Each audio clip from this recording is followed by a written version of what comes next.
So I'm going to go over the Troy Bilt Pony 42K 7-speed here real quick.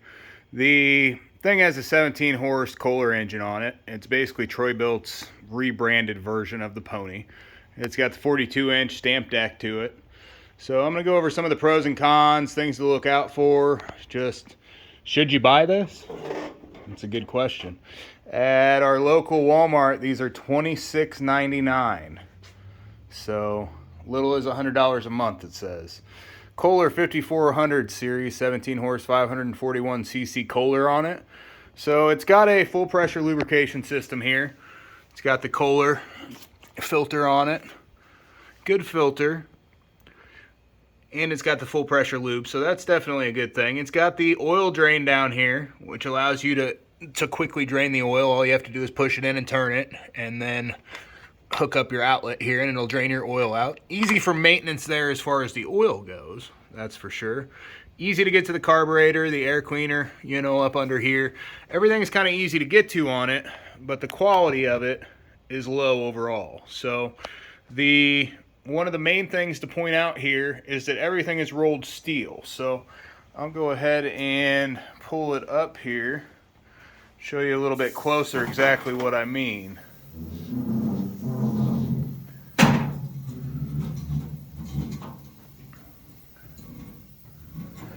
So we've got here, the whole axle is all just rolled steel. Nothing special about it. A lot of them are made out of cast iron or good type metal. Not this. You know, it's got a cast connecting rod here to the steering, but everything else is rolled steel. It's just got plastic in there as far as bushings, both on the axle and on the inside of the wheels here. So many of them will have metal bushings that are actual bearings if they're heavier duty ones. This one does not. It's got the lower end turf tires on it. It's turf savers. Those are the cheaper ones, not quite as thick as the better Carlisle turf savers. Again, rolled steel. Both the frame here, we've seen a lot of those crack out. A lot of times what happens on here on the bottom is there's just it's so weak that the vibration, especially with these Kohlers, they're such vibrating motors that it'll start to crack out all around the motor here. So then you get more and more vibration. You know, the transmission belt will start to go on it, everything like that. It's definitely not good. Same kind of thing with the deck down here. Just cheap rolled steel everything. The guards are all real cheap stuff. So the spindles down here, which is where your blades turn on, obviously, it's the most important part. You can see the bearing here has been wet before, but they're non-greasable. So they're sealed bearings. They don't last very long. It's got the side chute here, pretty nice side chute to it. Again, the rolled steel here, that all likes to get bent up real good. All you have to do is hit something real good one time with this thing, and the deck just gets bent all out of whack. So the adjustment on it is pretty easily for the deck. On the other side, there's an adjustment there to adjust it down real easily. It's also pretty easy to adjust up and down here. So just up and down there, you got your blade engagement here, just a manual one. You can adjust the deck up and down, from front to back right here. It's actually on the other side here. There's a 3/4 inch nut right there. So you've got to loosen those and then tighten them both up, and that'll raise the front of the deck there. And then for the other side, to level the deck, we do have another video on this about how to use this adjustment here, but all you have to do is basically loosen this, and you can turn this nut as you move it up and down, depending on which way you need to go to level it from left to right here. So that is pretty easy about it, the leveling from front to back and from left to right, but overall just super cheap design. The transmission on the thing, it's a double pulley system or a double belt system. So you've got one that directly goes in, and then it connects to another one up top. So this is the one that comes from the front here. And then there's that double pulley there that's an adjustable, variable. And then it goes over to another idler and to the transmission itself. So they're extremely jumpy when you're going to ride them.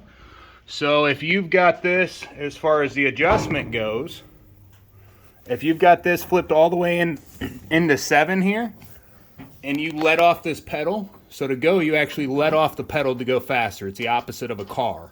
So then you've got your forward and your reverse here, depending on which way you want to go and how fast you want to go.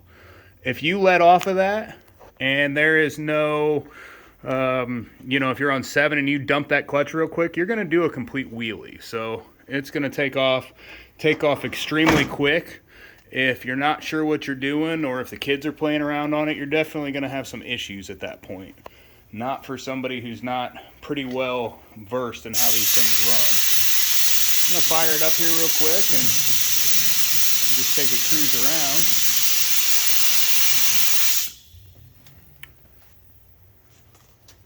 around. Again, this Kohler seems to vibrate quite a bit here. It's one of the things I don't like about these.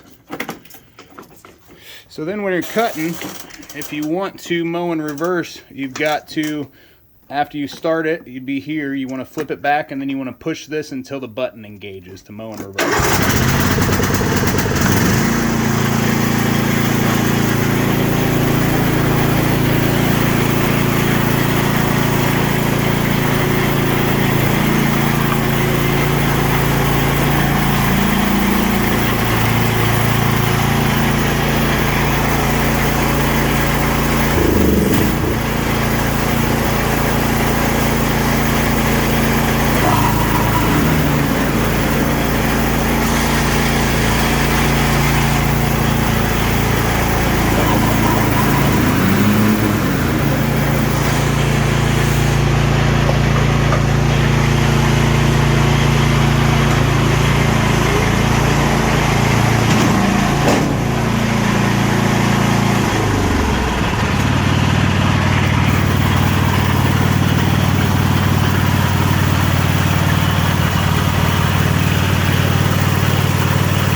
So normally these things will also not run when you get up off the seat. I disengage this simply for testing and for video purposes. You always want to make sure this seat switch is hooked up. If it is not, it is dangerous. If you get thrown off or anything like that, you could get severely hurt. So these wires down here, if anybody's unplugged those, make sure you plug them back up in. It basically just, anytime you get off the seat while this thing is running, that turns everything off. So keeps you safe. Safety is the most important thing here. That's also why the blade engagement there, that you've got to have push the button just to certify that you know that you're mowing in reverse, and to look out for kids or pets or anything else around. So overall, in my opinion, not a very good mower. This is pretty well the bottom of the line of what you can buy out there. For it going for $26.99 now, I'd say pretty much go with anything else that you can find. This setup with a 7-speed, they call it a 7-speed. It's really just a variable speed on, double variable pulley. So it's not actually a 7-speed transmission. It's a single-speed transmission done with a variator. So very, very cheap overall. The frame, the steering, the engine, the trans, everything in this thing is made as cheap as you can possibly make it, and it's made not to last. So we do a lot of repairs on them, sure, but if you buy anything, like this for 1/3 of an acre or more, you're probably going to run into issues in the near future. So thanks for watching. Like and subscribe.